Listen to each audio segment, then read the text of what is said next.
Hi යාළුවනේ RooTV YouTube channel එකත් එක්ක මේ වෙලාව එකතු වෙලා ඉන්න ඔයාලා හැම කෙනෙක්ම ගොඩක් ආදරෙන් පිළිගන්නවා මගේ YouTube channel එකට.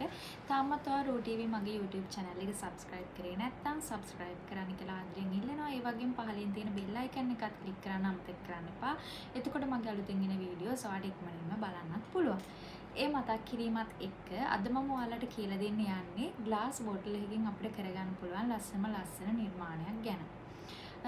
මේකට අවශ්‍ය වෙන දේවල් අපි මොනවද කියලා බලමු.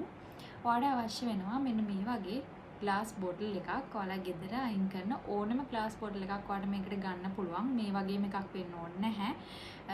ඉවත දාන ඕනම glass bottle එකක් ඔයාලට ගන්න පුළුවන්.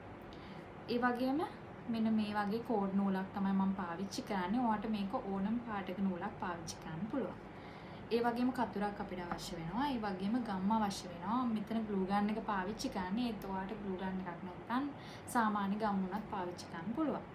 හරි. එහෙනම් ඉතින් බලමු මුලින්ම අපි මේ බෝතලේ කොහොමද කවර් කරගන්නේ කියලා.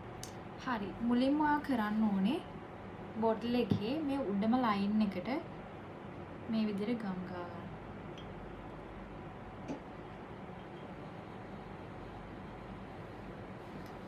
ඊට පස්සේ මේ විදිහට මේ නූල අරගෙන මෙහෙම අලව ගන්න. ඒ විදිහට වටේම ගම් ගාගෙන මුලින්ම අපි අලවගෙන යනවා.